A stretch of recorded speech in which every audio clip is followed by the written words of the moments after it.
Buenos días. Abordamos hoy la última sesión de este curso del Aula de Formación Permanente con dos personas que nos van a impartir importantes conocimientos sobre un tema que, bueno, pues preocupa al Gobierno de Cantabria y preocupa a la Consejería de Inclusión Social. De hecho, como todos ustedes saben, hay una Dirección General de Dependencia, Atención Sociosanitaria y Soledad no deseada que se va a encargar a lo largo de esta legislatura de luchar contra este importante problema del que ya hemos hablado en otras ocasiones. Hoy nos acompañan a mi izquierda Fernando Villoria Díez, delegado en Cantabria de la Asociación contra la Soledad. Fernando es médico natural de Santander, estudió la carrera de Medicina en la Universidad Autónoma de Barcelona y la especialidad de Anatomía Patológica en el Hospital Ramón y Cajal de Madrid, máster en Dirección de Hospitales por la Universidad de Cantabria. Su experiencia profesional se ha desarrollado en Barcelona, Alicante, Ciudad Real, Segovia, Madrid y Santander. Y sus inquietudes profesionales, fundamentalmente, han ido dirigidas a la clínica como patólogo del Hospital Universitario Marqués de Valdecilla, la gestión de hospitales como director médico del Hospital Universitario Marqués de Valdecilla, la gestión y planificación sanitaria como director general de Ordenación, Inspección y Atención Sanitaria del Gobierno de Cantabria y la seguridad del paciente y la calidad asistencial como responsable de calidad asistencial, seguridad del paciente y formación profesional en el Servicio Cántabro de Salud.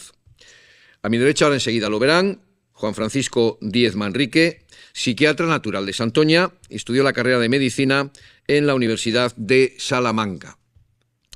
Tras su experiencia profesional en el Hospital Psiquiátrico de Oviedo, se incorporó como agregado del Servicio de Psiquiatría en el Hospital Valdecilla y posteriormente como jefe de Servicio de Psiquiatría del Centro Médico Nacional Marqués de Valdecilla. Su legado profesional coincide con la refundación del Hospital Valdecilla dirigida por don Segundo López Vélez y junto con el doctor Aldama, el doctor Díez Manrique transformó la asistencia psiquiátrica de Cantabria desde el modelo institucional cerrado de los manicomios provinciales a una atención psiquiátrica moderna, de puertas abiertas, con su unidad de agudos para ingresos de corta estancia en el pabellón 20 de Valdecilla y complementada con el Hospital Psiquiátrico de Parayas, para pacientes crónicos de larga estancia, concebido en su conjunto como una organización asistencial revolucionaria para su época en la década de los 70. También tuvo un papel determinante como catedrático de Psiquiatría de la Facultad de Medicina de la Universidad de Cantabria, promovida también por don Segundo López Vélez. Y sin más, les cedo la palabra a ambos, empezando creo que el doctor Villoria. Gracias.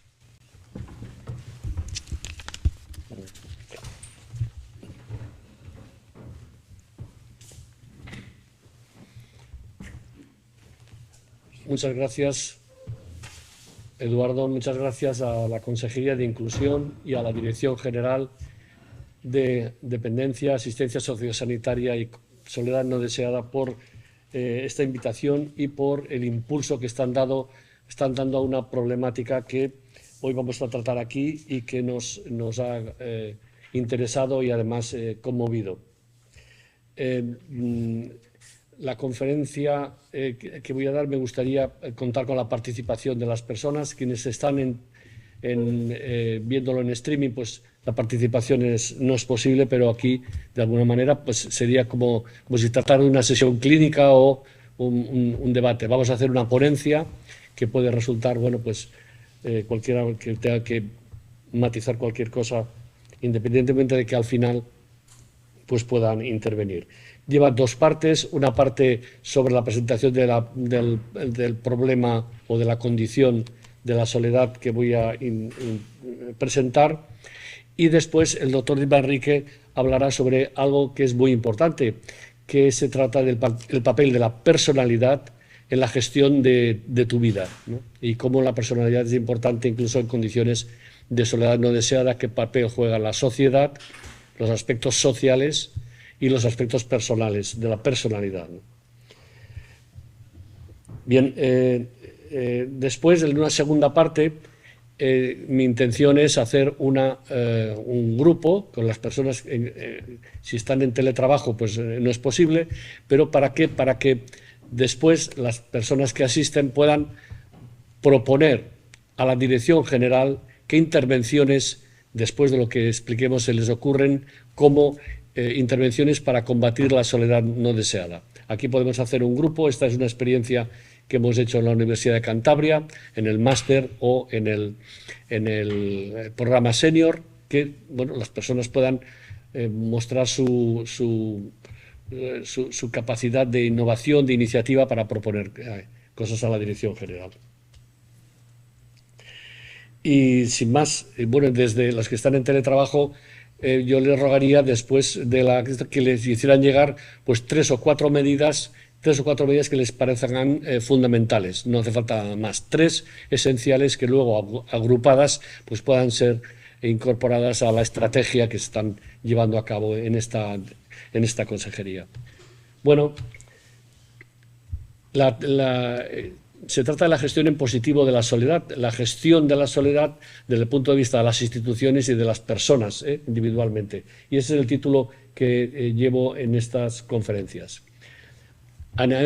Una presentación personal. ¿Cómo conocí la soledad? Bueno, cuando uno está trabajando, como es vuestro caso, yo no conocía esta problemática.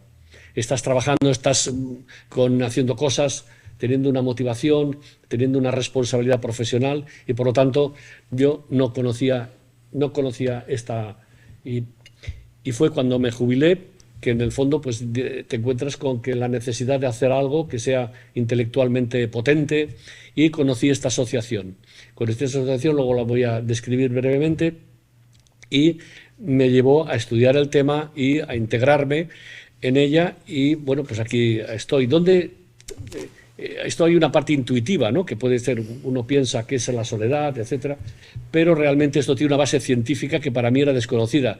Mi especialidad como patólogo es que vemos biopsias y no hay manera de hacer una biopsia a la soledad. Por lo tanto, no me lo creía muchas de las cosas que voy a explicar aquí. Y fue un descubrimiento desde el punto de vista de cuál es la biología que subyace en la soledad, que no solamente es un trastorno, una condición subjetiva, sino que además hay mecanismos biológicos que la explican. Y estas son las 2 fuentes más importantes. Entras en la biblioteca del hospital, pones loneliness en inglés, porque la mayor de las publicaciones están en inglés, y aparecen montones de publicaciones científicas del más alto nivel.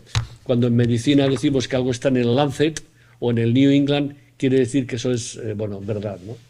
Y la otra fuente muy importante es la academia de la National Academic, NAS, de los Estados Unidos, donde hay una información muy académica muy importante. Bien, la asociación es una asociación muy humilde, no hacemos voluntariado, lo que queremos es influir, ¿no? Es una asociación de ámbito nacional, y tiene delegaciones en las comunidades autónomas, y yo soy el delegado en Cantabria, que estoy a su disposición, y si quieren asociarse, pues bueno, será un placer, ¿no? Lo que queremos los objetivos son disponer de una evidencia de la soledad. A veces dices, bueno, ¿y qué es esto? ¿Y cómo se mide? Lo vamos a ver hoy. Luego, crear conciencia social. Eso es hoy estamos aquí influyendo en esta consejería, con las personas, y crear conciencia social para que se sepa qué es esto, qué es esta condición, ¿no? Y entonces los objetivos son hacer conferencias, charlas como esta que estamos hoy aquí, colaborar con la Universidad de Cantabria, estamos en el programa senior, estamos en el máster, en los medios de comunicación, transmitimos esta problemática a la población, en las instituciones, como han sido las consejerías del Gobierno de Cantabria, y al cual agradezco su comprensión, y en concreto hoy aquí a la Consejería de Inclusión, ¿no? Y queremos influir, y yo creo que lo estamos consiguiendo, y es un honor, por ejemplo, que tengamos esta dirección general, que es una primicia en España. Luego veremos que en el Reino Unido, etcétera, hay instituciones con esta terminología, ¿no? Bueno, pues Cantabria puede presumir de tener la primera dirección general contra la soledad. ¿Y qué queremos hacer hoy? Objetivo de esta reunión, que es saber qué es la soledad y el aislamiento social. Esta condición va en tándem. Si no lo digo, lo pienso. Soledad y aislamiento social. Soledad y aislamiento social. Veremos por qué. Y luego diseñar intervenciones, que es lo que hemos comentado. 3, 4, las personas que estamos aquí, una reflexión y proponer a la dirección general, puesto que va a colaborar en la estrategia, pues será importante. Vamos a empezar con la definición. Bueno, esta es una referencia a la historia, ¿no? Entonces, la primera referencia que hay es el Génesis, ¿no? Cuando dijo Dios, no es bueno que el hombre esté solo. Es la primera referencia a la soledad en un texto. Y la segunda, que es muy importante, es Aristóteles, ¿no? Cuando el hombre dice, que lo verán mucho, es que el hombre es un ser social por naturaleza. Lo vemos muy repetido en muchos ponentes. Bueno, pues esto viene de aquí, ¿no? 380 a.C., y Aristóteles habla de cómo la sociedad tiene que estar organizada y ser solidaria, ¿no? Es lo que quiere decir, luego lo veremos con esta idea. Somos seres sociales por naturaleza. En la literatura, 100 años de soledad. Cuando pones el buscador, 43 veces aparece la palabra soledad. Y realmente pues he tomado esta frase, ¿no? Este texto, este breve texto, ¿no? del coronel Aureliano Buendía, que comprendió que el secreto de una buena vejez no es otra cosa que un pacto honrado con la soledad. Y las canciones, ¿no? Pongan Eleanor Rigby y está hablando de la soledad de Eleanor Rigby, el título de la canción, de la soledad de esta mujer. Y bueno, pues es una bonita canción. Y esta es una estatua en Liverpool en homenaje a Eleanor. Bien, y cuando empecé a leer sobre la soledad, de repente aparece Darwin. Entonces, bueno, fue sorprendente, ¿no? Cómo podemos llegar hasta ahí para ver la soledad y lo contrario de la soledad, que es lo que vamos a hablar, ¿no? Lo contrario de la soledad. Entonces siempre se ha hablado del origen de las especies. Pongo Darwin y Wallace porque como son coautores, siempre se habla de Darwin y parece que recomiendan poner al segundo autor que está más opacificado, ¿no? Pero fíjate, en esta época él dice esto que siempre hemos oído, que siempre el más adaptado es el que sobrevive, la supervivencia del más apto, que controla los recursos y puede, bueno, lo que estamos, la evolución es así, ¿no? Control de los recursos y al final el que sobrevive es el que es más adaptado. Pero también hay lo contrario, que es lo mismo, lo contrario del egoísmo es el altruismo, lo vamos a ver ahora. Inicialmente, para ver el egoísmo, podemos tomar la referencia de Dawkins con un libro de los años 80, que es El gen egoísta, en el que se habla del ejemplo de los zorros y los conejos.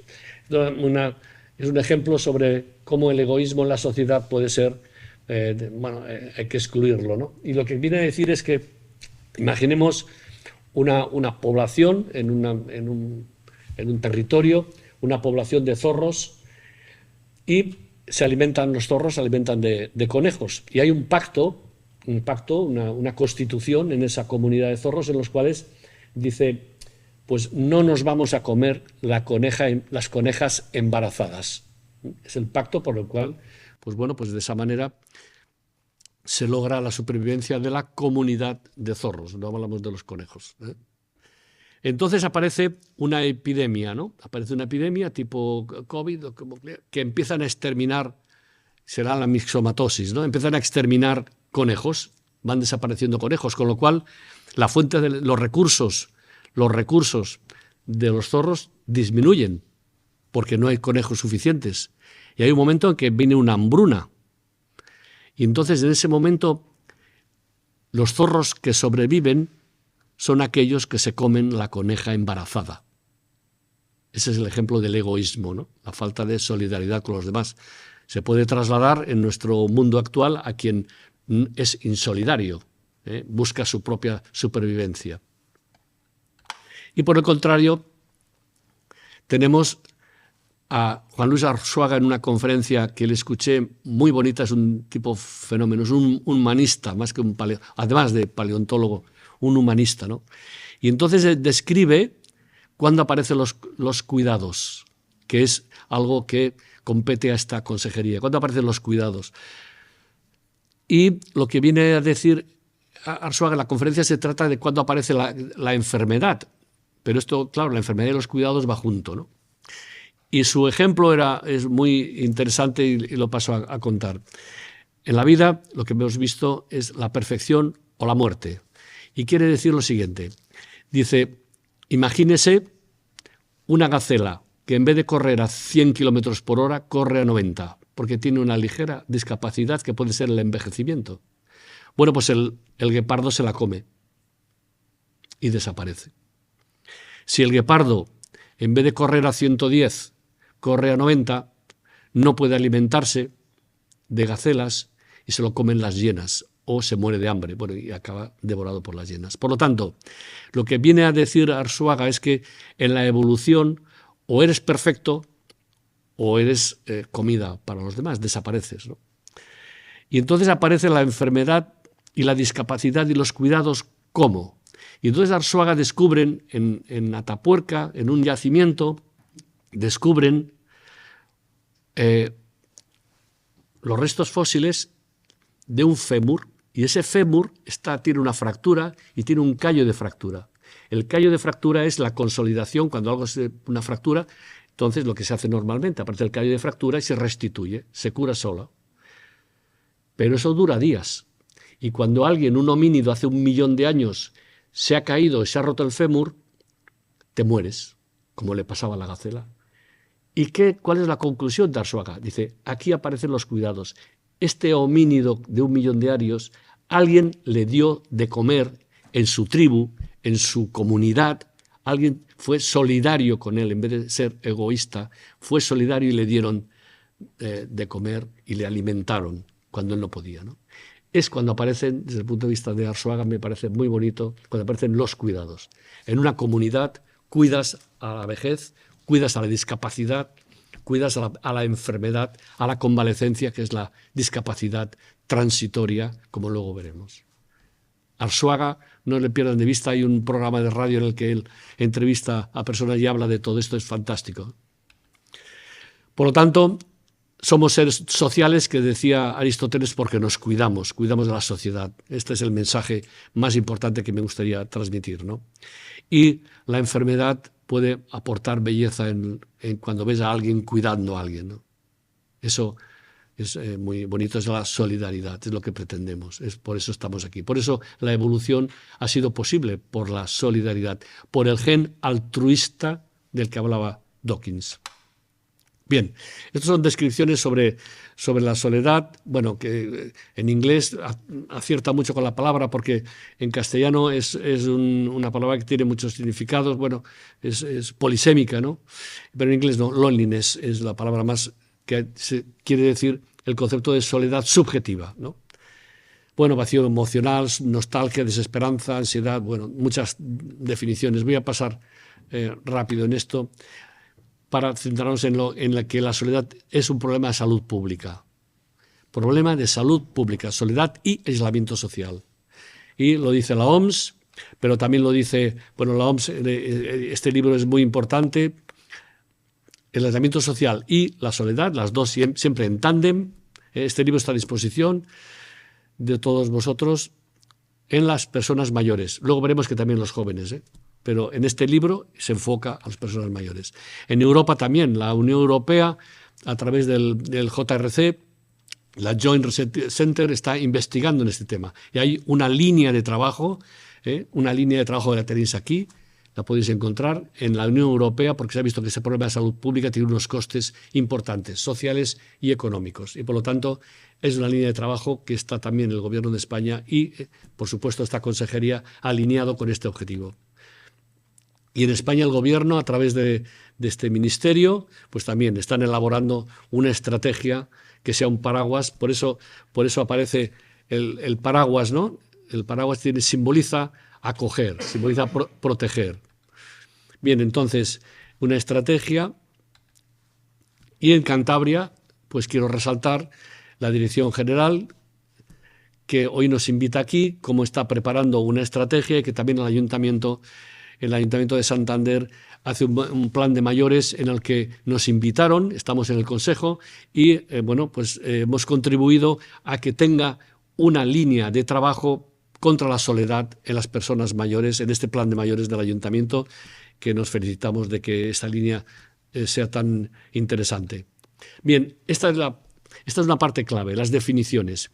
Estas definiciones están tomadas del libro el texto que en estos momentos a mí yo más recomendaría, que es este que ven abajo, de los Estados Unidos, de la NAS, de la National Academic de los Estados Unidos. Entonces habla de las conexiones sociales y de los 3 componentes de la soledad. Los 3 componentes que los vemos aquí, esta es la tríada, que siempre permanentemente llevo a todos los lados. Y es soledad no deseada, que es la subjetiva.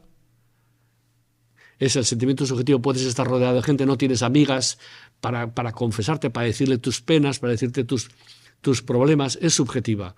Medirla es difícil porque tienes que declararlo, no se puede medir objetivamente. Luego está el aislamiento social, que es el número de contactos que se tienen. Eso sí se puede medir. De hecho, hay un trabajo que luego veremos de la Universidad de Cantabria, del profesor Cantarero y su equipo, que miden el aislamiento social y lo relacionan con las enfermedades. Luego lo veremos. O sea que subjetiva y la otra objetivo. Y en tercer lugar, algo que es el objetivo de esta consejería, que es el apoyo social. Cuando no tienes apoyo social. ¿Y qué es el apoyo social? Pues sobre todo son los cuidados de larga duración de la dependencia. Hay más, pero ese es un elemento determinante. O luego, que yo es un tema que siempre saco a relucir, que es el paciente solitario. Cuando ingresa no tienes a nadie y te tienen que dar de alta del hospital. ¿Qué haces? Luego lo veremos. O sea que son estas 3 condiciones muy importantes. La tríada. Esto sí se mide, suma 100 o suma 0. Suma 100, estás muerto. Si estás en el centro, si te encuentras sola porque no tienes a nadie, si encima estás aislada porque no tienes contactos y si no tienes carencia de apoyo social, vamos, estás muerto. La tríada de la soledad o del aislamiento. Y estas son las conexiones sociales, que es qué tipo de conexión social tenemos. Este artículo es muy interesante porque a veces decimos, es que me he encontrado con una persona que no veía desde hace tantos años y sin embargo, pues enseguida hemos reconectado, ¿no? Eso es por el afecto. Las conexiones sociales se vinculan por el afecto y el compromiso y el apoyo. Cuando tienes amigos, la pandilla, es ¿por qué? Porque cuando tienes un problema te ayudan, cuando te comprenden, eso es muy importante. Y es los círculos sociales que determinan los 3 espacios que hay. Primero, la pareja. La pareja, esto está en inglés, disculpad la traducción, la referencia está ahí, la tenéis con el DOI, además. Y tienes la pareja, es el elemento más esencial, porque la pareja es donde te apoyas con la persona, que es el más alto nivel de compromiso que existe, y el afecto, ¿no?, que tiene que haber. En el siguiente nivel está la pandilla o la familia. La familia es impuesta, o sea, te la encuentras, quiero decir que te viene impuesto, y la pandilla, como lo quieras llamar, la gente con la cual está muy próxima a ti. La cuadrilla, la pandilla, personas con las que compartes muy íntimamente. Y te vas alejando en función de la intensidad del afecto y del compromiso. Te vas alejando y hay pues personas que son menos íntimas, pero que existen, forman parte de tu grupo social, ¿no? Y te vas alejando y son pues personas que tienen un contacto pues familiar, quiere decir el sentido del inglés de que me resulta familiar. Le saludas, puedes intercambiar algo, pero no tienes la intensidad que tienes con las más próximas, ¿no?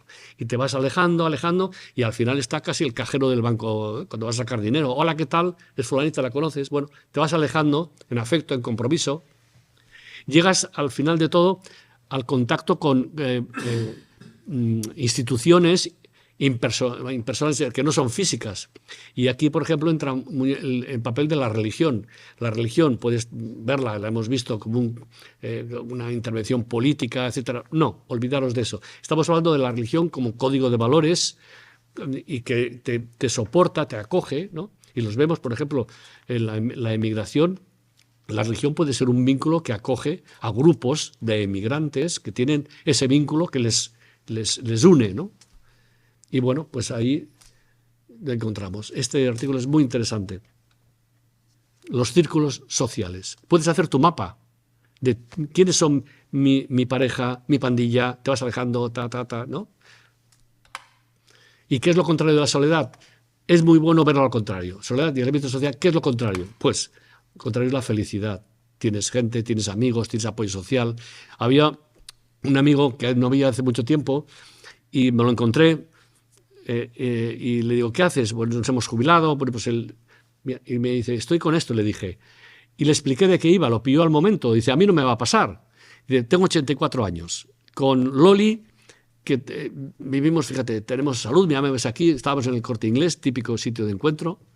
Y me dice, estoy con Loli, vivimos en casa, tengo 6 hijos, todos viven en Santander y cada fin de semana aquello es una juerga. Digo, a mí no me va a pasar. No, tener un apoyo social. Digo, eres afortunado. Eres el 1%. Porque lo normal es que te falte algo de esta tríada, ¿no? Bueno, entonces, ¿quién puede sentirse esto? Todos. Os ahorro esta diapositiva, vamos avanzando para no ser muy pesado. ¿Tenéis alguna pregunta? O sea, que cualquiera. Esto, las estadísticas muestran que cualquiera, y además es fluctuante. Puede ser que sí, puede ser que no. Te cambias de ciudad. Te vas a estudiar, un estudiante que se va a estudiar a otra ciudad. Bueno, pues entonces se encuentra solo, tiene que reiniciar sus conexiones, ¿no? Le quedan las de casa, que es lo que decíamos antes, cuando vuelves, pero tienes que reiniciarlo. Y hay un estudio reciente que hemos impulsado de hace unos meses que la cuarta parte, el 25% de los jóvenes entre 18, 17 y 26 declaran, ante la pregunta, declaran sentirse solos, ¿no? Es el momento muy crítico de la vida, ¿no? Cuando estás integrándote en una pandilla, etcétera, ¿no? Y esto lo he hecho yo, perdonad, si fuera un Picasso valdría dinero, ¿no? Bueno, es la curva en la juventud y luego de las personas mayores. Ya veis que las personas mayores no retrocede, avanza sin retroceder. Bueno, entonces, ¿qué tenemos? ¿Cómo se mide esto? Vamos a ir muy rápido porque sugiero que cualquiera que tenga interés lo pueda ver. Hay montones de publicaciones en esto, pero lo fundamental es que no hay un consenso. Así como la temperatura se mide y todo el mundo dice que los grados son iguales en todos los sitios, pues aquí no, hay dificultades. Pero eso porque es un concepto que está avanzando desde el punto de vista científico, ¿no? Y aquí tenéis las escalas. Fíjate la cantidad de cosas que se miden. La tríada la podemos medir. Con la UCLA es la Universidad de California. Es la más usada, de las más usadas. Y luego está, pero fíjate, esa mide la autoinformada. Luego veremos qué te pregunta, para que veáis que es muy sutil la pregunta, muy subjetiva. La escala TIL, la John Gerbeld, esa es también muy extendida. Pero hay otra, como es la percepción del apoyo social, la que hemos hablado antes. Para la tríada es la Duke. La PANAS mide el afecto. Hay otra que mide el funcionamiento de tu familia, si tienes apoyo en tu familia o si no. Podemos detectar cuando tienes que preguntarle a alguien, ¿no? Y una muy bonita que es la satisfacción con la vida, ¿no? Que no tengo el ejemplo aquí, pero bueno, te pregunta que tú hagas una reflexión de si en tu vida estás satisfecho con lo que has hecho, estás satisfecha, si no, ¿qué harías si volvieras a nacer? Esa pregunta pero que es bonita para tu propia reflexión, ¿eh? Y aquí tenéis la pregunta, ¿no? Dice, la TIL, he cogido como ejemplo, dice, claro, en una encuesta las encuestas son muy costosas, no puedes hacer encuestas muy largas, esas son muy costosas, haces encuestas cortas para discriminar, ¿eh?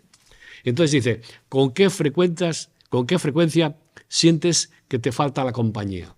Y tú contestas, casi nunca, algunas veces o a menudo. Veis que las respuestas tienen un abanico, un espectro que no es, oye, ¿qué temperatura hace? Dice 26 grados. No. Dice, ¿sientes frío o calor? ¿De qué depende eso?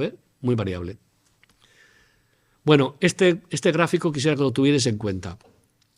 Ilustra qué pasa con las condiciones de la soledad. Es decir, hay factores de riesgo y determinantes sociales, también la personalidad, como luego veremos, que influyen en la tríada. Y son factores de riesgo, que luego vamos a ver algún ejemplo, pero que los podéis imaginar. Y eso produce, a través de estas conexiones sociales, que son insuficientes, por la tríada que hemos visto, producen, a través de mediadores conductuales o biológicos, más mortalidad, más morbilidad, más enfermedades y coste económico. Esto es fundamental.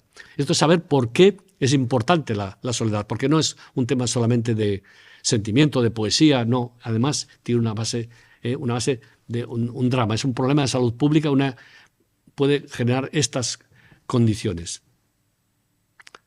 Y los mediadores son de tipo conductuales.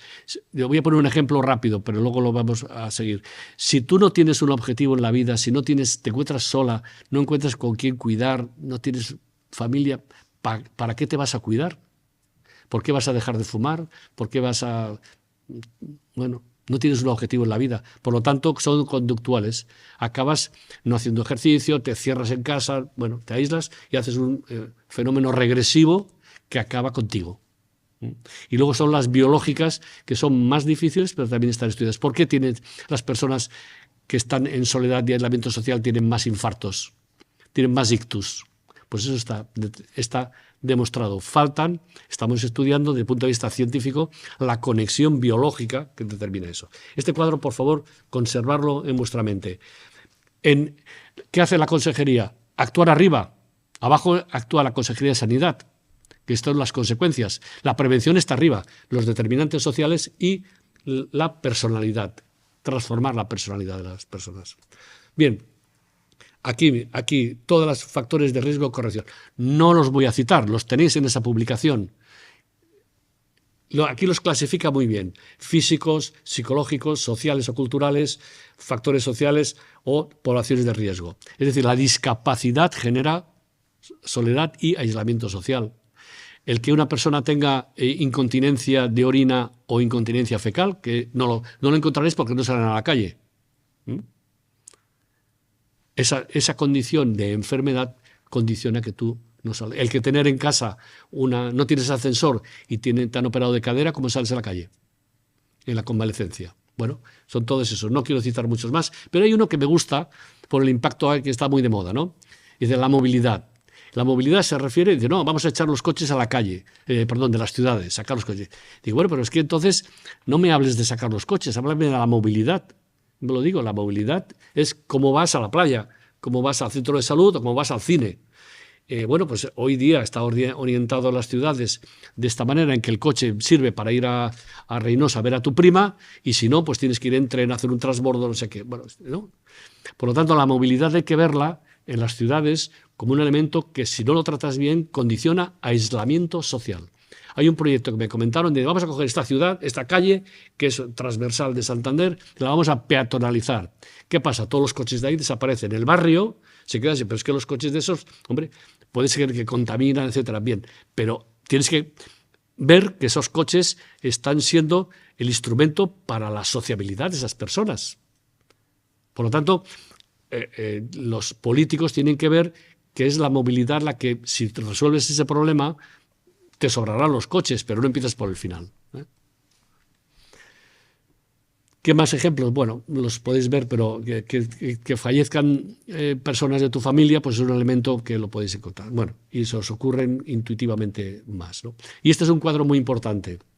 Esto es la sociedad del corazón de Estados Unidos. Estados Unidos es un país que tiene muchos desequilibrios sociales, mucha desigualdad, pero en investigación son pioneros. O sea, que estas dos fuentes de información, que es el Colegio de Cardiólogos o la Academia, son determinantes para ver la base científica de lo que estamos hablando, ¿no?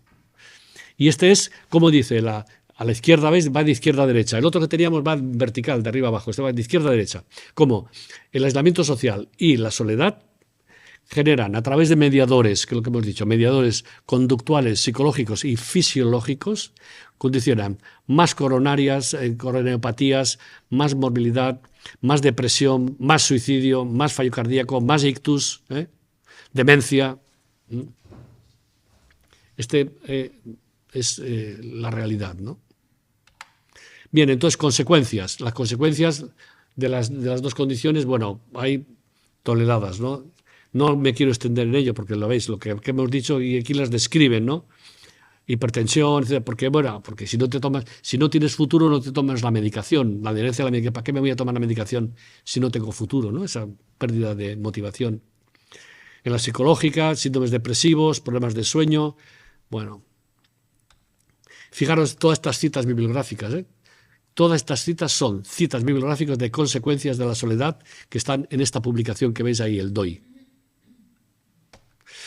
Lo mismo, esta es la Fundación La Caixa hace un trabajo extraordinario. Y este señor que se llama Javier Yanguas es un director del proyecto de Madriores y ha hecho esta clasificación también de las consecuencias, ¿no? Y esta es la Universidad de Cantabria, el equipo del profesor Cantarero, que ha medido a través de la SAR, de la encuesta SAR de Europa, de Alemania. Hay una encuesta que mide el aislamiento social, que es el número de contactos que tienes. Entonces, las dos poblaciones, un fenómeno empírico, ha demostrado en esta publicación que es citada por otros medios científicos, dice que ha determinado que esa población que está en aislamiento social tiene más enfermedades crónicas, más consumo, más visitas al médico, más ingresos hospitalarios, los ingresos más largos, más morbilidad, más mortalidad. Y hay unos costes sociales que es a través se han hecho un estudio, que es un estudio sobre los costes de la soledad. La Universidad de Vigo y de Coruña han hecho este informe que ha financiado la ONCE y en el cual la Asociación contra la Soledad ha impulsado, junto con otras, ¿no? Pero estamos orgullosos de haber impulsado claro, hacer 4.000 encuestas cuesta muchísimo dinero, por lo tanto la Fundación ONCE se ha prestado a financiar esta. Y lo que ha visto es que son 14.000 millones lo que han evaluado, costes sociales, directos, indirectos, etcétera, ¿no? O sea que esto tiene un coste económico, eso es importante. Y esto la tenéis también a vuestra disposición. Si alguien necesita, a través de la Dirección General facilitamos esta documentación. ¿Y en el mundo qué pasa? Pues quien fueron pioneros fueron en 2018 el Reino Unido, en el que ya hubo un ministerio que incorporó la soledad no deseada, igual que aquí la Dirección General, la soledad no deseada, siendo primera ministra Theresa May. En Estados Unidos de América también se investiga. En Francia, Mona Lisa no es Mona Lisa, es un acrónimo, claro, pero le han gustado poner este nombre. En Japón, sobre todo preocupados, pues Japón tiene peculiaridades muy importantes en este tema, pero este objetivo de este ministro contra la soledad intentaba determinar o intentar atenuar el incremento de suicidio femenino durante el COVID. En España, en Cantabria, la Dirección General, y resaltar el programa Viernes, que es desde esta consejería que va adelante y que es un programa con va a aportar mucho conocimiento y mucha experiencia. Bien, por lo tanto, es un problema de salud pública que tiene como tal problema, voy rápido, terminando, que tiene costes y sobre todo que tiene factores de riesgo evitables, lo que veíamos antes, factores de riesgo, determinantes sociales que son donde tenemos que actuar. Bueno, intervenciones. Y esta es la pregunta retórica, ¿no? Digo, oiga, ¿usted qué quiere, gastarse el dinero en pastillas o en vivir feliz? O sea, cuídese, porque esto está en el entorno del envejecimiento activo también, ¿eh? Entonces, ¿quieres gastártelo en pastillas, en cuidados de larga duración, en que esto incremente? O si consigues meter la soledad como un factor de riesgo más, como el tabaco, etcétera. Estamos contra el tabaco para que la gente no fume porque eso genera cáncer, genera problemas de salud, ¿no? Te está complicando la vida, ¿no? Y entonces lo que tenemos que hacer es diseñar intervenciones contra los determinantes sociales. Y volvemos a la tríada. Las intervenciones tienen que ir dirigidas a uno de estos aspectos. Teniendo esta diferenciación, voy al aislamiento, a la sensación de soledad o a la falta de apoyo social. Es decir, sobre las causas, sobre las consecuencias. Sobre las consecuencias no te cae otra. Si tienes una persona que tiene un problema de salud derivado pues lo tienes que atender, eso no hay problema. Por lo tanto, volvemos otra vez a esta foto para ver que tenemos que actuar arriba, que sanidad actúa abajo y nosotros arriba. Y estos son los factores de riesgo y protección que hemos visto antes, sobre los que podemos actuar. Podemos coger cada uno de estos y decir, bueno, pues actuamos aquí o allí, secuencialmente. Ahora tienes que empezar, no puede ser, esto es un bocadillo que no te cabe en la boca, ¿no? Tienes que ir fragmentándolo y secuenciando cosas a hacer en el futuro. Y las intervenciones, pues eso, la carencia de apoyo social es muy propia de esta consejería. Todo el tema del ICAS, las residencias, el apoyo social en casa para que puedas estar en casa hasta el último momento. Sobre las causas, sobre las consecuencias, hay muchas clasificaciones sobre factores exógenos, endógenos, etcétera. Y esto es lo que hace el ayuntamiento. Por ejemplo, el Ayuntamiento de Santander tiene centros cívicos. ¿Por qué? Porque son elementos que te permiten la conexión social. Pero si no sales de casa, tienes que ir al centro cívico, no te van a llevar, ¿no? Nos van a hablar de la personalidad, como tú eres la dueña responsable de tus actos. Hay un centro social en el que hay cursos de tai chi o de yoga o de informática. Bueno, pues tú tienes que ir ahí, deberían estar a tope, ¿no? Pero depende de ti el ir, el acudir o no. Pero son oportunidades que te brinda el ayuntamiento.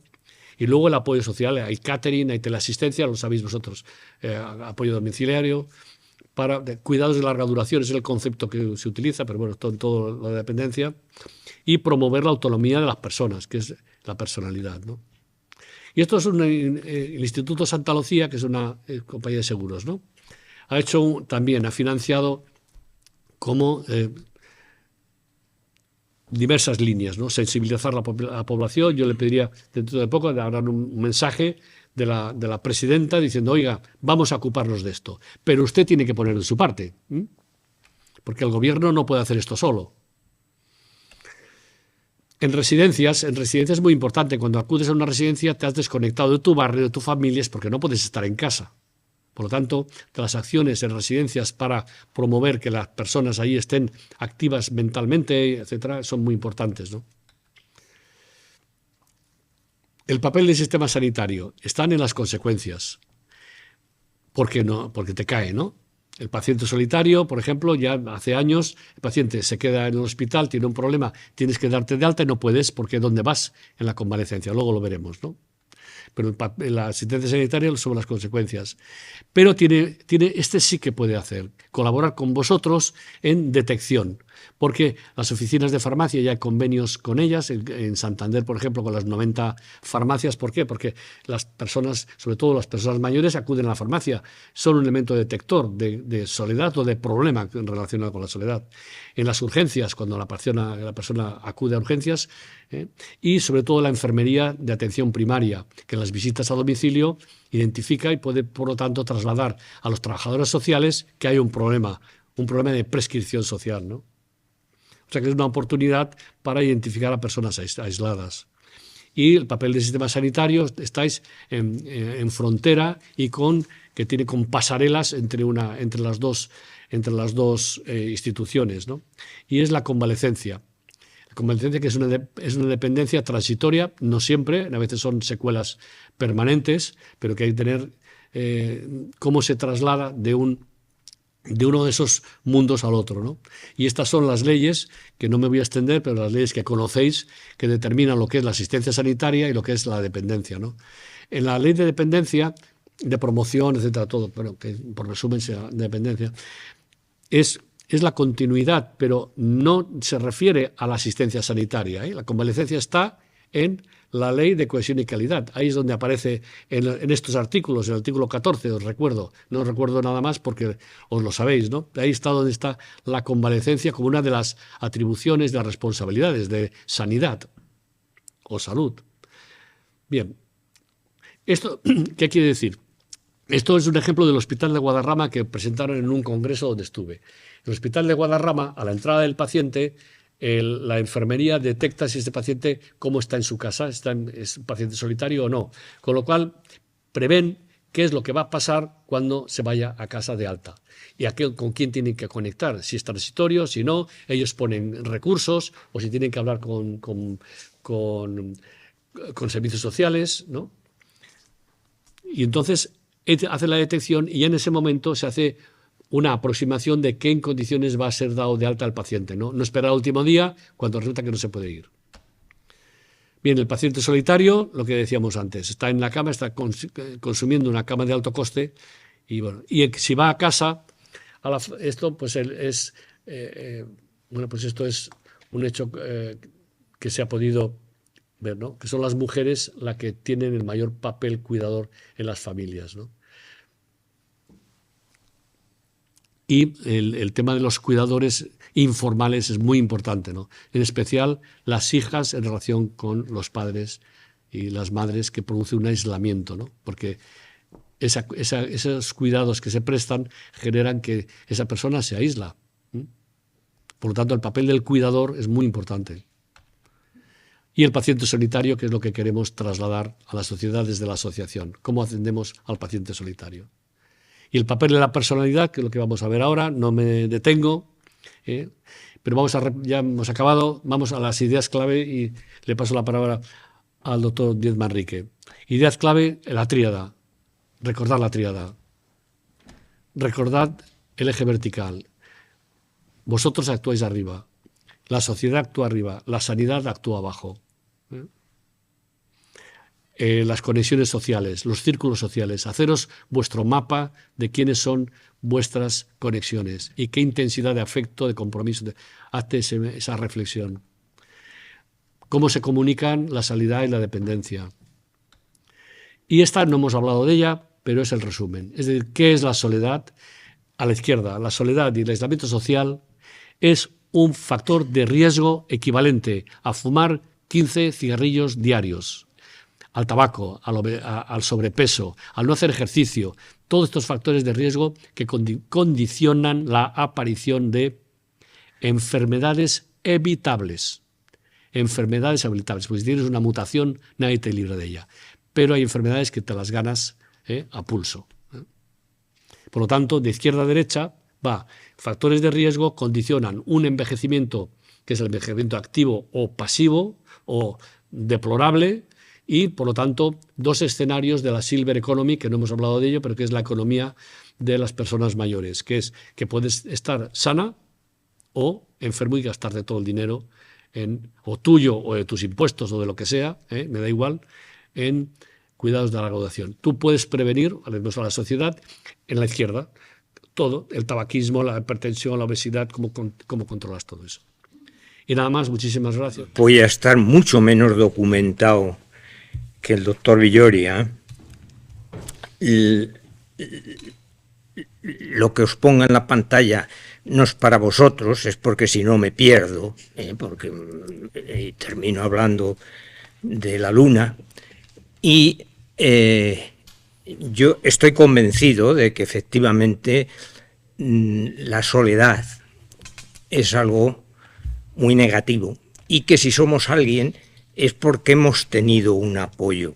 Había una persona, Carnage, un gran empresario americano, que en el epitafio puso: aquí yace un hombre que supo rodearse de personas mejores que él.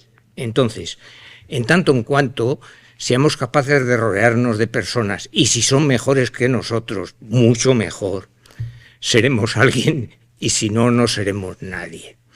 Entonces, bueno, eso de los epitafios, ya sabéis el de Groucho Marx, ¿no? Dice: perdonen que no me levante, ¿no? O, hombre, hay uno interesantísimo en el cementerio de Castro, en la Ballena se llama eso, ¿no? Es un cementerio que merece la pena verse, porque hay unos monumentos magníficos, unos panteones extraordinarios, y en la calle que baja, mirando al mar, hay una sepultura a la derecha del camino y hay un escudo blanco-verde que dice: del Betis hasta muerto. Entonces, eso de los epitafios hay que mirárselo con mucha seriedad porque son cosas dignas y serias. Vamos a ver, yo quisiera, antes de entrar en harina, que en cualquier momento se me interrumpa. Me voy a perder de todas formas, me interrumpan o no, pues bueno, mucho mejor que me interrumpan. Y seguimos hablando luego, después que me interrumpan. Y bien, dicho esto y puestas las condiciones, ¿dónde hay que dar aquí? Ahí, bueno. Vamos a ver, yo voy a hablar sobre todo de la soledad del envejecimiento. No es que no existan soledades, que se ha dicho en la juventud, la soledad puede existir en cualquier momento en la infancia. Hay niños que se sienten solos. La soledad, sobre todo, es un sentimiento. ¿eh? Aparte de la realidad física que puedas tener, es la vivencia. La soledad es una vivencia. Entonces, se produce o se vive sobre todo en la vejez. ¿Por qué? Hombre, porque producen pérdidas de tipo físico, la gente se te va, se producen pérdidas de tipo económico, pierdes capacidades, y entonces es el momento ideal para que la soledad aflore en ti. Bien, pero ¿qué pasa? Que el envejecimiento y la muerte los vivimos como cosas ajenas. Ninguno de vosotros, casi ni yo, pienso en la vejez, o sea que vamos, ¿dónde vais a estar vosotros? Entonces, la vejez, el envejecimiento parece que es de otros, y la muerte, enfrentarte con tu muerte, es algo muy difícil y muy poquitas personas son capaces de hacerlo. Entonces, uno dice, yo soy el que soy, pero ese soy va cambiando, y de eso no somos conscientes, del cambio que se va produciendo no somos conscientes. Hay algunos momentos en la vida en que ese cambio se vive de una manera más evidente por parte de los que están fuera y por parte de ti mismo, que es en la adolescencia, que se pone uno tonto del todo, que, vamos, cuando hablo así, hablo superficialmente, y ustedes me perdonan. La edad adulta, cuando uno empieza sus responsabilidades reales ya de vida, y la vejez, son tres momentos en que uno hace crisis, digámoslo así. Bien, este vivir y este envejecer viene determinado por nuestra personalidad. La personalidad es un ente, los psicólogos son seres listos, y a estas cosas las llaman constructos. ¿Qué es un constructo? Un constructo es algo que se conoce por las consecuencias que produce y que se pueden medir, pero que realmente no tenemos capacidad de definirlo. Entonces, per se. Vamos, esto se da en psicología, se da en sociología, pero se da en la física. La física cuántica, que yo no sé si es física o no, porque es algo muy resbalado. Vamos, yo no tengo ni idea de física cuántica, he leído algún divulgador, pero los físicos, antes de descubrirse las partículas esas que descubren con los grandes aceleradores y tal, dice que algunas ya estaban definidas, estaban en la mente del físico porque era necesario que existieran. Bueno, pues alguna de estas cosas existen porque es necesario que existan, aunque no seamos capaces de definirlas. La personalidad está determinada por los genes, que es la herencia que recibimos de nuestros antepasados, y los memes. Los memes es un término que se debe a Dawkins, que lo has citado antes, y que él lo define como meme en relación con lo que son los genes, y que serían partículas de cultura que vamos recibiendo del medio y que nos van formando como personas. Entonces los genes, los memes y la epigenética, que es la expresión de esos genes y de esos memes, determinan lo que somos y determinan nuestra personalidad, que no es una entidad real, vuelvo a repetir. Aquí. ¿Ahí? Sí. Bien.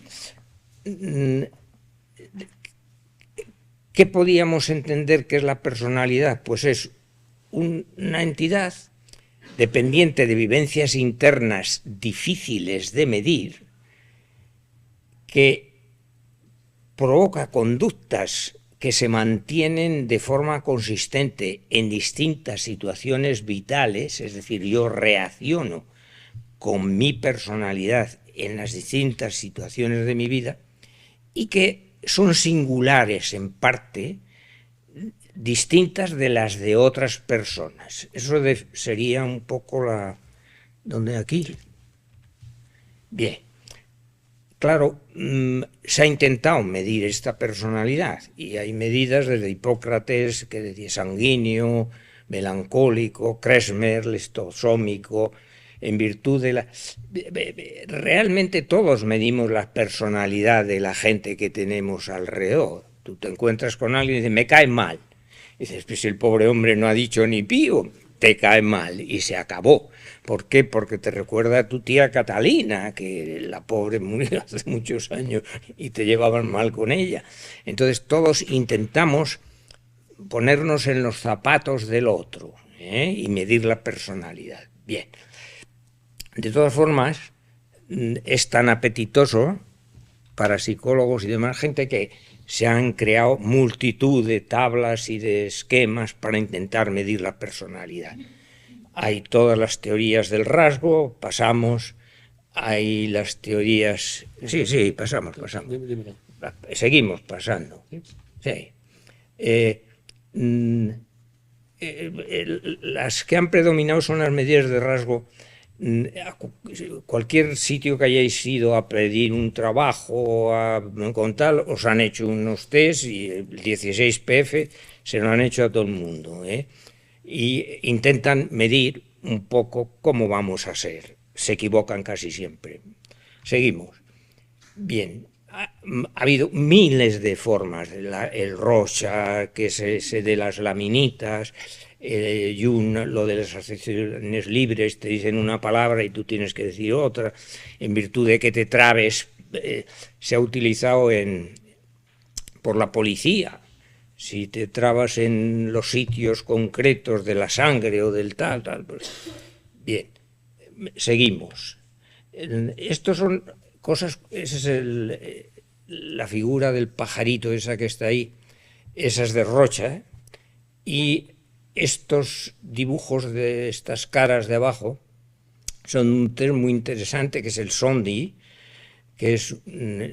Sondy era un psiquiatra suizo, y esos son enfermos mentales. Entonces el test consiste en 64 láminas, me parece que son, que se ponen en 10 días, y en virtud de las gentes que tú eliges, predice cómo te vas a suicidar si es que te suicidas. No se suicida todo el mundo, pero vamos, que vas a elegir como medio de suicidio. Predice qué pareja elegirías, predice una serie de cosas, se equivoca casi siempre, pero bueno, pero lo predice. Bien, y es otro que tiene los muñecucos esos verdes y rojos y amarillos que hay ahí. Eso lo pongo porque es un test, el test de simbolización subjetiva, que fue de mi maestro, el doctor Aldama Truchuelo. Entonces, hombre, las cosas que tenemos en casa, pues vamos a idearlas también un poco. Bien, dicho esto, que intenta medir la personalidad, ¿cómo andamos? Muy bien, muy bien. Bien, seguimos. Pasamos. Bien, dicho esto, todos nosotros tenemos unas parcelas de expresión de nuestra personalidad. Eso es la ventana Johari. Johari no era un japonés, es el acrónimo, se dice, ¿no?, de los apellidos de las personas que idearon el esquema. Y dice, el esquema ese dice que tenemos una parcela de nosotros que es evidente, es clara para nosotros y para la gente que está afuera. Una parte que es ciega, que es desconocida para mí, pero la conocen los otros. Yo soy una persona justa, y dicen, oh, justo, bueno, alrededor digo, justo, menudo pájaro. Bien, hay otra parte que es oculta, que es conocida por uno, pero que no se la cuentas a los otros. Y hay una parte que es desconocida. Tenemos parcelas de nosotros que no sabemos y parcelas de nosotros que no conocen los demás. Con este esquema, que es un esquema muy complejo, tenemos que lidiar y nos vamos moviendo en el mundo. Adelante. Bien, seguimos. Bien, esto es cuando Don Quijote salió por primera vez a la venta, a la calle, y fue a la venta. Al salir ya armado caballero, se encontró con unos trajinantes que iban a tierras de León o algo así, y como siempre pues se metió en jaleos. Les hizo jurar que Dulcinea el Toboso era la persona más bella que existía en el mundo, y ellos le dijeron, pero ¿cómo vamos a jurar esas cosas si no sabemos quién es Dulcinea? Enséñanos una foto. Dice, no hace falta que os enseñe foto, tenéis que jurarlo. Entonces un mozo de mulas dijo, te vas a enterar de lo cual un peine. Y al pobre hombre le pegaron una paliza terrible, y Sancho le montó en el burro y le dijo, le decían que no, hombre, que no, tú no eres el marqués de Mantua, ni Dulcinea, tú eres Alonso Quijano y tal. Y Don Quijote dijo, yo sé quién soy, ¿eh? Entonces cada uno de nosotros decimos, yo sé quién soy, que a veces sí y a veces no. Seguimos. Bien. Y cuando se llega a la vejez, lo que sí es cierto es que tenemos unas pérdidas afectivas. Se nos marcha la gente de alrededor. Cuando digo la gente alrededor, digo familias, digo compañeros de trabajo, digo, se te va, la gente se te va, los amigos. Bien, tienes unas pérdidas profesionales. Eras alguien y dejas de ser alguien, vamos. Yo voy por Valdecilla y ya no me conoce nadie. Vamos, no es que entonces me conociera mucha gente, pero sí, me saludaban afablemente, y ahora pues no me conocen. No es que no me saluden, es que no me conocen. Tienes unas pérdidas de tipo social, ya no te llaman para nada. Tienes pérdidas físicas, por mucho que vayas al gimnasio, pues estás hecho una piltrafa, vamos, quieras que no. Y tienes pérdidas económicas. La seguridad social te sigue pagando, pero vamos, no, cuando estabas en activo tenías otra cosa. Y esto es lo más importante, cuando uno llega a la vejez, tiene una pérdida grandísima de elasticidad. Uno se vuelve rígido. Y cuando digo que uno se vuelve rígido, no me refiero solo a la rigidez física, que también, sino a la rigidez afectiva y moral. Bien. Dicho esto, seguimos. Esto es un esquema modificado en parte por mí, pero algunas cosas robadas, que dice que el yo, la persona que soy, está formada de dos partes. Una, la parte que procede de lo social, que es mi carácter, y otra, la parte que procede de lo biológico, que es mi temperamento. Y esto, que soy yo, tiene unas vías de expresión, entonces las gentes nos expresamos. Y casi todos nosotros tenemos por lo menos esas vías de expresión que pongo ahí, que es un área corporal. Es decir, cada uno de nosotros tenemos una conciencia de nuestro cuerpo. Presumimos de él, nos sentimos avergonzados por la estatura o la musculatura que tenemos, tenemos una vivencia en nuestro cuerpo. Tenemos un área de expresión erótica. Cuando digo erótica me refiero al erotismo real de búsqueda de pareja, y me refiero también al erotismo de tipo afectivo de la convivencia con personas de otro sexo. Tenemos un área del humor. Somos simpáticos, somos antipáticos, somos cenizos. Tenemos un área intelectual. Somos capaces de expresarnos aceptablemente, somos capaces de adquirir una cultura, o somos unos negaos en el sentido. Tenemos un área afectiva, ¿Somos cariñosos o somos unos cenizos? Tenemos un área actitudinal, que es lo permisivo que soy en cuanto a las cosas, o lo rígido que soy en cuanto a las cosas. Entonces la gente somos o rígidos o somos permisivos, y tenemos un área de la espiritualidad. Luego hablaremos de ello. La espiritualidad no tiene mucho que ver con la religiosidad, pero todo el mundo tenemos unas vivencias de trascendencia, que luego hablaremos de ellas, mayores o menores, o no las tenemos, o somos negados en ese sentido. Seguimos. Entonces, estas áreas no somos equilibrados, no estamos en la línea media, y cada uno de nosotros, pues en el área corporal, o somos exhibicionistas o somos hipocondriacos. Cuando digo exhibicionistas me refiero a exhibicionistas en el sentido físico del término, no exhibicionistas del señor de la gabardina, que también, pero vamos, entonces, o hipocondriacos, me refiero sobre todo a estas gentes que van por ahí haciendo ejercicios extraños, que se mueren muchos por el camino. Eso que el ejercicio es bueno, cascan como mosquitos. Sí. Entonces, somos exhibicionistas o somos hipocondriacos. Estamos mirando a ver si la orina tiene el color apropiado, o si hemos hecho caca 3 veces a la semana o 2, ese tipo de cosas. Frente al erotismo, somos inhibidos, gente que no nos comemos una rosca porque no nos atrevemos a decir ahí te quedas, o somos gente sádica, agresivos en la relación.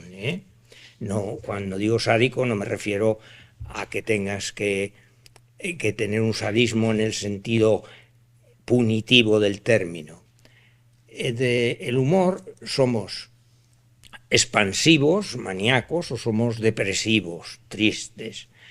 En la intelectualidad somos desinhibidos, hablamos como yo ahora, donde nos echen, o no decimos ni pío por si acaso. En el sentido afectivo, la gente somos cariñosos, afectivos, o somos hoscos, unos muergos, aquí te espero. En sentido actitudinal, somos gente puritana, que queremos que las cosas sean correctas y siempre vayan por su sitio, o somos gentes un poco sociopáticos, que dice, bueno, pues hombre, porque te saltes alguna norma tampoco pasa nada, ¿no? Entonces, bueno. Y en el sentido de la trascendencia, somos gente espiritual, o somos gente materialista. Bien, con estas cartas nos movemos en la vida. Seguimos, no sé por dónde ando. Bien, para funcionar un poco adecuadamente conviene en el área corporal estar aproximadamente en el término medio, ni ser muy preocupón, ni ser tampoco un desarrapado nada. En el sentido erótico, un poquito a la baja. ¿Por qué? Porque, hombre, cuando llegas a la vejez se te van los muebles, entonces si estás un poco a la baja, pues siempre quedas un poco mejor que si decía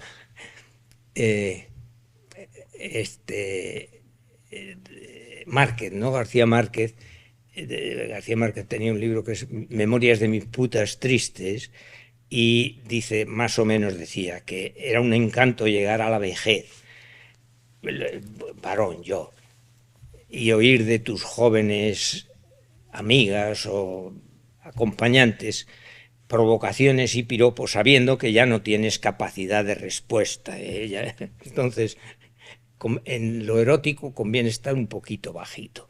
En el humor conviene ser, hombre, un poco expansivo y un poco risueño. Si eres un cenizo, pues ¿quién coño te va a querer?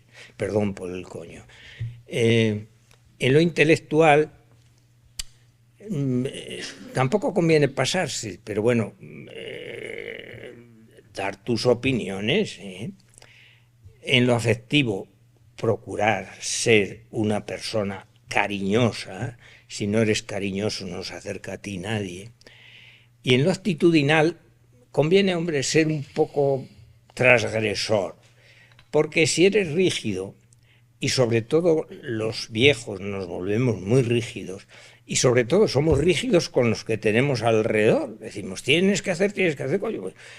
Pues hombre, la gente escapa de nosotros. Y en la trascendencia, vamos a ver, la trascendencia, la religiosidad es las creencias de tipo espiritual, y yo ahí no me meto porque no tengo alzacuellos. Bueno, ahora hay gente con alzacuellos que hay que echarles de comer aparte, pero bueno, quiero decir, yo no tengo autoridad para hablar de esos temas. Pero la espiritualidad sí. La espiritualidad es un elemento que aparece en el hombre. Yo digo que la espiritualidad deriva de la pata de venado. Me explico. Nuestros ancestros primitivos estaban a ver quién cazaba el venado y a ver quién se lo comía. Y no había clima social. El que se moría era siempre el enemigo, porque era el que te podía comer la pata de venado. El día que alguien, teniendo hambre y teniendo familia, fue capaz de cederle su pata de venado, parte de la pata de venado, al que estaba al lado, se crea la generosidad. Y en virtud de la generosidad, empiezas a ver al otro como otro. Ya no eres tú, es el otro. Cuando empiezas a ver el otro como ser social, semejante a ti, empiezas a meterte en los zapatos del otro. Y cuando el otro se te muere alguien cercano. Y el hombre empieza a pensar que, claro, se le van marchando la gente de alrededor, y todos tenemos un código de barras con la fecha en que cascamos, y entonces empieza a pensar que tiene que haber algo más que la pata de venado. Y ese es el origen de la espiritualidad. Cuando esa vivencia de colaboración y de ayuda se le ponen ritos. Está perfecto, está bien. Sigue. ¿Qué? Sigue. ¿Lo dices tú? Sí. Se le empiezan a poner credos, ritos y tal. Eso es la religiosidad. A veces van unidos, pero a veces no. Hay religiosos que son muy religiosos, pero muy poco espirituales, y hay religiosos que son muy espirituales, pero muy poco religiosos. El otro día yo hablaba de una persona entrañable que muchos de vosotros conoceríais, que era Alberto Pico. Alberto Pico era un ser extremadamente espiritual, pero de religioso tenía lo que yo aproximadamente. Entonces, se puede ser espiritual sin ser religioso. Seguimos. Yo creo que ya se va acabando. Bien.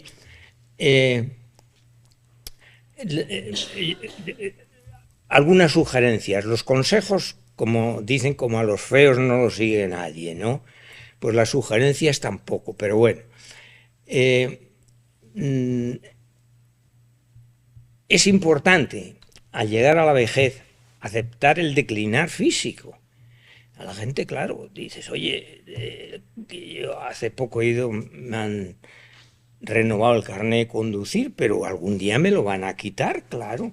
Yo voy y dice, ¿qué tal vas? Digo, hombre, todavía mis hijas me dejan llevar a los nietos en el coche. O sea, entonces estás bastante bien. Que es un dato importante, no mucho más que andar con los cacharrillos aquellos. Bien, pero te lo quitarán. Entonces tenemos que ir perdiendo cosas. Y si no aceptas que tienes que ir perdiendo cosas, pues hombre, es un calvario. Segundo, tienes que intentar mejorar el sentido del humor. A medida que nos volvemos gruñones. ¿Por qué? Porque como tenemos limitaciones y nos tienen que hacer las cosas, siempre creemos que las cosas no están tan bien hechas como cuando las hacíamos nosotros. Entonces es importante, vamos, a vosotros queda todavía mucho tiempo para llegar a la vejez, pero bueno, irse preparando, intentar mejorar el sentido del humor, desarrollar capacidades. Todos nosotros tenemos miles de capacidades que no utilizamos y que desconocemos. Luego os voy a poner unas transparencias. Ser permisivo, huir de las rigideces, ser cariñoso, plantearse la trascendencia en el sentido que decía antes, es decir, no estamos solos, los que están ahí al lado son parte de nuestra vida, y aceptar la ausencia de personas inmateriales. Esto es importante. Cuando se te marcha la gente a la que quieres, tendemos a hacer capillas. El hombre este del que os he hablado antes, Alberto Pico, decía que él creía en la comunión de los santos, pero que la comunión de los santos era unidireccional, que solo los que se mueren están todos con Dios, porque Dios es misericordioso y coño, no va a andar metiendo a la gente en el purgatorio y tal, no, todos al cielo. Eso él lo decía, yo lo creo, vamos. Entonces, ¿a dónde iba? No sé dónde iba. Aceptar las ausencias. Y él decía que por los muertos no hay que rezar, porque como están en el cielo, ¿qué carajos hace rezando por ellos? Entonces que hay que recordarlos, nada más. Y decía que es muy malo hacer capillas de difuntos, que lo importante es que sigan estando con nosotros, entonces que tú sigues viviendo, te diviertes, disfrutas de la vida, recuerdas a los que se fueron y disfrutas con ellos o como ellos disfrutarían si estuvieran contigo. Entonces, en vez de una pena, hay que tener un espíritu abierto con los que se han ido, no hacer capillas. Bien, terminé. Sí, mira, esto que veis ahí es pirograbado. Esto es de un hermano mío, joven, de mi edad aproximadamente, un año menos. Este hombre ni dibujaba, ni pintaba, ni Dios que lo fundó. Y en este momento está en una residencia. Y hace pues 10 años o así, le dio por empezar a hacer pirograbado y ha hecho ya 2 o 3 exposiciones en Salamanca y la verdad es que hace cosas muy interesantes. Os lo pongo para que veáis que todo el mundo tenemos capacidad para hacer cosas en edades ya altas. Mi hermano ha empezado a los 70 y tantos años, ha empezado a hacer estas cosas. Y con esto nada más. Os he aburrido soberanamente, pero bueno, lo siento. Venga. Bueno, pues muchísimas gracias. Otro punto, ¿no? Más una parte más técnica, más aburrida, que es la que me ha tocado. Pero bueno, así nos contrapesamos y además le dejo a él para que tengáis el recuerdo de lo que ha comentado, de lo que hay que hacer. Bien, pues muchísimas gracias, Paco, muchísimas gracias a todos vosotros. Y ahora, si os parece, nos quedamos los que estáis aquí, los que nos están viendo en el streaming, que hagan esa reflexión de lo que hemos hablado, qué creen que deberían hacer, hablando de la tríada, con esos objetivos, de esas componentes de la soledad, y luego desde el punto de vista de lo que son las condiciones sociales o de la personalidad, y qué depende de uno y qué depende de la sociedad. Y nada más. Pues muchísimas gracias.